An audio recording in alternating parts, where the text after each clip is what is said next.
Good morning students.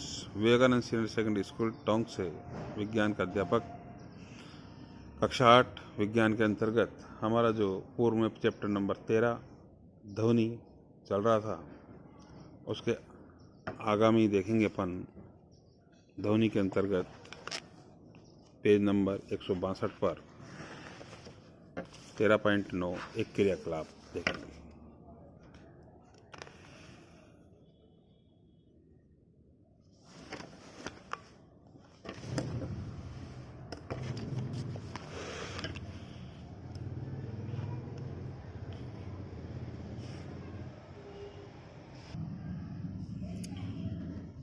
धातु का 1 metre scale या धातु की एक लंबी छड़ लीजिए। इसके एक सिरे को अपने कान से सटा करके रखिए। अपने मित्र से स्केल के दूसरे सिरे को धीरे से खरोंचने या खटखटाने के लिए इस प्रकार से कहिए। आप ध्वनि सुन सकते हैं। आपने आसपास खड़े हुए मित्रों से पूछिए क्या वे भी इस ध्वनि को सुन सकते हैं। आप अपने कान को लकड़ी या धातु की किसी लंबी मेज के एक सिरे पर रख करके तथा अपने मित्र को दूसरे सिरे को खरोंचने के लिए कह करके भी उपरोक्त क्रियाकलाप को कर सकते हैं। हमने वास्तव में देखा कि ध्वनि लकड़ी या धातु में चल रही है। वास्तव ध्वनि किसी भी ठोस में संचरण का कर सकती है। आप एक मनोरंजक क्रियाकलाप द्वारा यह दर्शा सकते हैं। ध्वनि डोरियों में भी चल सकती है। अपने बनाए हुए खिलौने टेलीफोन को याद कीजिए। क्या आप कह सकते हैं कि ध्वनि में भी गमन कर सकती है, डोरियों में भी गमन कर सकती है। अब तक हमने सीखा कि कंपायमान वस्तुएं ध्वनि उत्पन्न कर सकती है तथा यह किसी माध्यम में सभी दिशाओं में संचरित हो सकती है। यह माध्यम गैस, द्रव्य या ठोस कोई भी हो सकता है। इस ध्वनि को हम सुनते हैं। हम ध्वनि के अपने कानों द्वारा सुनते हैं। कान के बाहरी भाग की आकृति कीप फनल जैसी होती है। जब ध्वनि इसमें प्रवेश करती है तो ये एक नलिका से गुजरती है जिसके सिरे पर एक पतली तनित झिल्ली होती है। इसे कर्णपटल कहते हैं। यह एक महत्वपूर्ण कार्य करता है।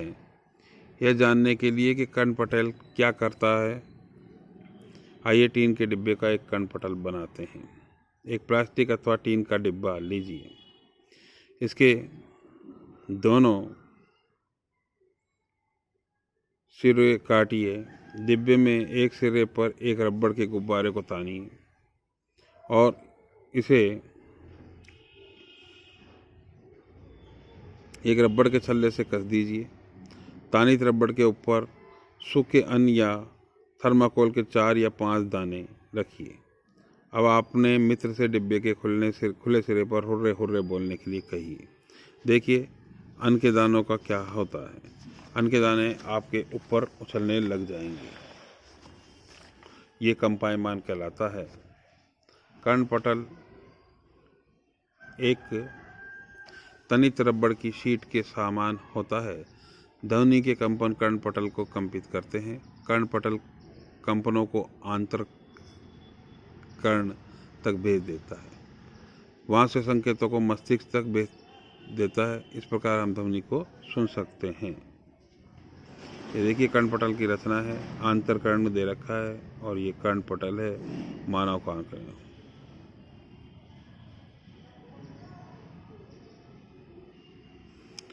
हमें अपने कानों के अंदर कभी भी कोई नुकीली या कठोर वस्तु नहीं डालनी चाहिए। यह कर्णपटल को क्षति पहुंचा सकती है जिससे सुनने की शक्ति कम हो सकती है। कंपन का आयाम, आवृत्ति काल तथा आवर्ती। हम जानते हैं कि किसी वस्तु का बार बार इधर उधर गति करना कंपन कहलाता है। इस गति को दोलन गति भी कहते हैं। आप पिछले कक्षाओं में दोलन गति तथा इसके आवर्तकाल के बारे में पढ़ चुके हैं।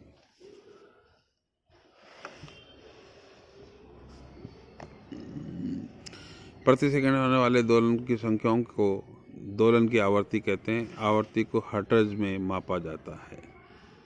आवर्ती को काय में मारते हैं? हर टच में। इसके लिए एच जेड का प्रयोग किए हैं। एच जेड एक आवर्ती 1 दोलन प्रति सेकंड के बराबर होती है। यदि कोई वस्तु 1 सेकंड में 20 दोलन पूरे करती है तो इसकी आवर्ती क्या होगी? ध्वनि उत्पन्न करते समय वस्तु का देखे बगैर भी आप अनेक सुपरिचित ध्वनियों को पहचान सकते हैं। ये कैसे संभव हो सकता है? इसके लिए आवश्यक है कि ध्वनि एक भिन्न प्रकार की हो। क्या आपने कभी सोचा है कि कौन से कारक इन्हें भिन्न बनाते हैं? आयाम तथा आवर्ती किसी ध्वनि के 2 महत्वपूर्ण गुण हैं। क्या हम ध्वनियों में इनके आयामों तथा आवर्तियों के आधार पर अंतर कर सकते हैं?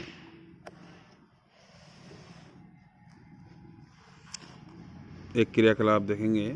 एक धातु का गिलास और एक चाय का चम्मच लीजिए। चम्मच को धीरे से गिलास के किनारे से टकराएं। उत्पन्न हुई ध्वनि को सुनिए। अब गिलास पर चम्मच से जोर से आयत कीजिए तथा फिर से उत्पन्न ध्वनि को सुनिए। क्या गिलास पर जोर से आघात करने पर ध्वनि अधिक प्रबल हो जाती है? अब गिलास के किनारे को छूते हुए थर्माकोल की एक छोटी सी गेंद लटकाइए। गिलास को कंपित कराइए। देखिए गेंद कितनी दूर विस्थापित होती है। गेंद का विस्थापन गिलास के कंपन के आयाम की माप है। ध्वनि की प्रबलता इसके आयाम पर निर्भर करती है। जब किसी कंपित वस्तु का आयाम अधिक होता है तब इसके द्वारा उत्पन्न ध्वनि प्रबल होती है। जब आयाम कम होता है तो उत्पन्न ध्वनि मंद होती है। अब गिलास को पहले धीमे तथा बाद में अधिक बल से आघात कीजिए। अब दोनों परिस्थितियों में गिलास के कंपनों के आयामों की तुलना कीजिए। ध्वनि की प्रबलता ध्वनि उत्पन्न करने वाले कंपनों के आयाम के वर्ग के समानुपाती होती है। उदाहरण के लिए यदि आयाम दुगना हो जाता है तो प्रबलता 4 गुणक बढ़ जाती है। प्रबलता को डेसीबेल यानी डीबी छोटे डी से मात्रक में व्यक्त करते हैं। निम्न सारणी को देखिए। ध्वनि की प्रबलता इसके आयाम पर निर्भर करती है। जब किसी कंपित वस्तु का आयाम अधिक होता है तो इसके द्वारा उत्पन्न ध्वनि प्रबल होती है। जब आयाम छोटा होता है तो उत्पन्न ध्वनि मंद हो जाती है। किसी बच्चे की ध्वनि की तुलना एक वयस्क से कीजिए। क्या इसमें कुछ अंतर है? चाहे दोनों ध्वनियाँ समान रूप से प्रबल हो फिर भी उनमें कुछ भिन्नता है। आइए देखें किस प्रकार से। आवर्ती ध्वनि की तीक्ष्णता या तारत्व को निर्धारित करती है। यदि कंपन की आवर्ती अधिक है तो हम कहते हैं कि ध्वनि तीखी है। यदि कंपन की आवर्ती कम है तो हम कहते हैं कि ध्वनि का तारत्व कम है।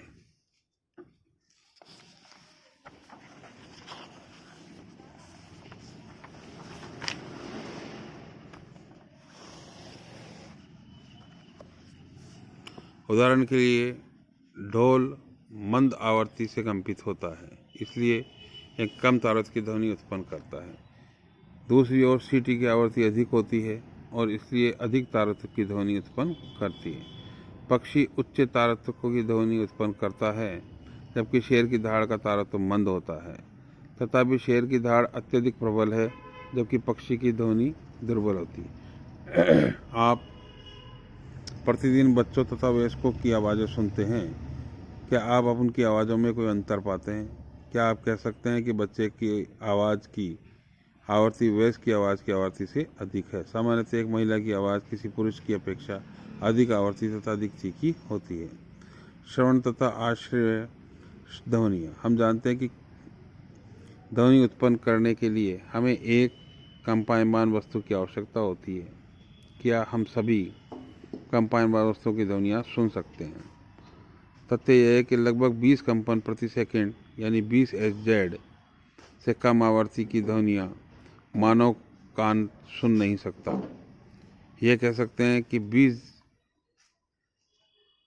Hz से कम आवर्ती की ध्वनियाँ मानव कान द्वारा संसूचित नहीं की जाती। ऐसी ध्वनियों को आश्रय कहते हैं। इधर लगभग 20,000 कंपन प्रति सेकंड 20 kHz से अधिक आवर्ती को ध्वनियों की मानव कान द्वारा संसूचित नहीं होती। अतः मानव कानों के लिए श्रवण की आवृत्ति का परास रेंज लगभग 20 Hz से 20,000 Hz तक है। इसका अर्थ यह है कि हम केवल 20 Hz से 20 kHz के बीच की आवृत्ति वाली ध्वनियों को ही सुन सकते हैं। शोर तथा संगीत। हम अपने चारों ओर विभिन्न प्रकार की ध्वनियाँ सुनते हैं। क्या ध्वनि सदैव सुखद होती है? क्या ध्वनि कभी कभी आपको कष्ट पहुंचाती है? कुछ ध्वनियाँ आपको सुखद लगती है जबकि कुछ अच्छी नहीं लगती। मान लीजिए आपके अड़ोस पड़ोस में निर्माण कार्य चल रहा है। क्या निर्माण स्थल से आने वाली ध्वनियाँ सुखद प्रतीत होती है? क्या आपको बसों तथा ट्रकों के हॉर्न की ध्वनियाँ अच्छी लगती है? इस प्रकार की अप्रिय ध्वनियों को शोर कहते हैं। कक्षा में यदि सभी विद्यार्थी एक साथ बोलें तो उत्पन्न होने वाली ध्वनि को क्या कहेंगे? दूसरी ओर आप वाद्य यंत्रों की ध्वनियों का आनंद लेते हैं। सुस्वर ध्वनि वह है जो कानों को सुखद लगती है। हारमोनियम द्वारा उत्पन्न ध्वनि सुस्वर ध्वनि कहलाती है। सितार के द्वारा उत्पन्न ध्वनि भी सुस्वर ध्वनि कहलाती है। लेकिन यदि संगीत अत्यंत प्रबल हो जाए तो क्या वह संगीत रहेगा? ध्वनि प्रदूषण। आप वायु प्रदूषण के बारे में पहले से ही जानते हैं। वायु में अवशोषित गैसों द्वारा कणों की उपस्थिति वायु प्रदूषण कहलाती है। इसी प्रकार वातावरण में अत्यधिक या अवांछित ध्वनियों का ध्वनि प्रदूषण कहते हैं। क्या आप ध्वनि प्रदूषण के कुछ स्रोतों की सूची बना सकते हैं? ध्वनि प्रदूषण के प्रमुख कारण वाहनों की ध्वनियाँ, विस्फोट जिसमें पटाखों का फटना भी सम्मिलित है, मशीनें, लाउडस्पीकर आदि। घर में कौन कौन से स्रोत ध्वनि उत्पन्न कर सकते हैं? ऊंची आवाज़ में चलाए गए टेलीविज़न तथा ट्रांजिस्टर, रेडियो, रसोई घर के कुछ उदाहरण। कूलर, वातानुकूलित कूलक सभी ध्वनि प्रदूषण के उत्तरदायी हैं। ध्वनि प्रदूषण की क्या हानियां हैं? क्या आप जानते हैं कि परिवेश में अत्यधिक शोर की उपस्थिति अनेक स्वास्थ्य संबंधी समस्याओं का कारण बन सकती है? अनिद्रा, अति तनाव, उच्च रक्तचाप, चिंता तथा अन्य बहुत से स्वास्थ्य संबंधी विकार ध्वनि प्रदूषण से उत्पन्न हो सकते हैं। लगातार प्रबल ध्वनि के प्रभाव में रहने वाले व्यक्ति की सुनने की क्षमता अस्थायी तथा स्थायी रूप से कम हो जाती है। ध्वनि प्रदूषण को सीमित रखने के उपाय। ध्वनि को नियंत्रित करने के लिए हमें ध्वनि के स्रोतों पर नियंत्रण करना चाहिए। ये कैसे किया जा सकता है? इसके लिए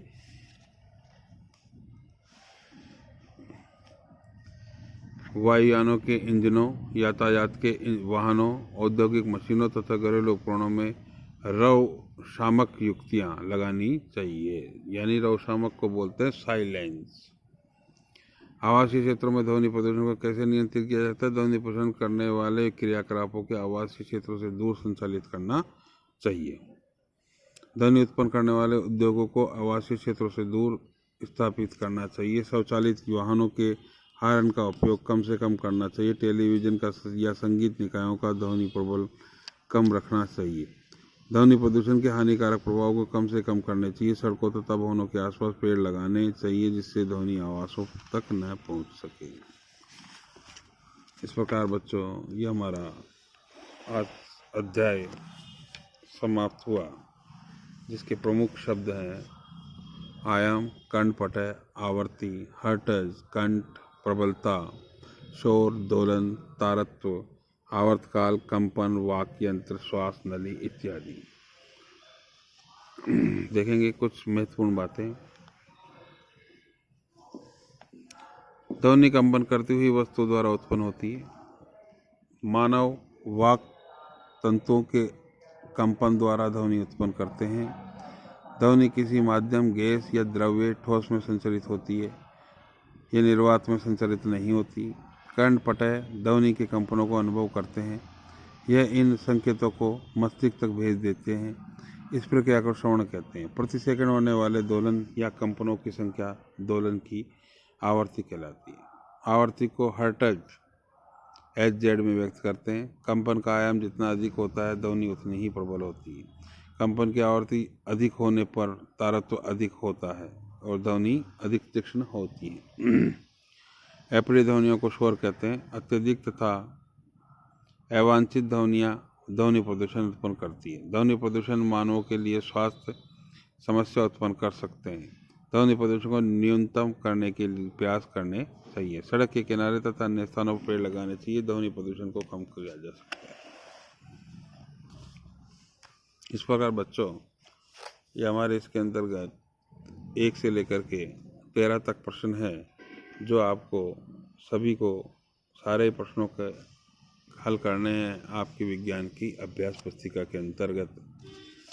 ये आज हमारा चैप्टर समाप्त हुआ है। मैं एक बार पुनः आपको दोहरा दूं कि आपको विद्यालय के द्वारा लगाए गए प्रोजेक्ट शीट को अतिशीघ्र खरीदना है और उसे फिलअप करके विद्यालय में जांच करवानी है। इसलिए आपसे निवेदन है कि जल्दी से जल्दी अपन इस कार्य को करें। कल हम पढ़ेंगे कुछ प्राकृतिक परिघटनाएं, चैप्टर नंबर 15 पहले तो पढ़ेंगे 14वां पढ़ेंगे, विद्युत धारा के रासायनिक प्रभाव। ठीक है बच्चों, तब तक के लिए बाय, गुड बाय बच्चों। सभी प्रश्नों का उत्तर आपको करना है।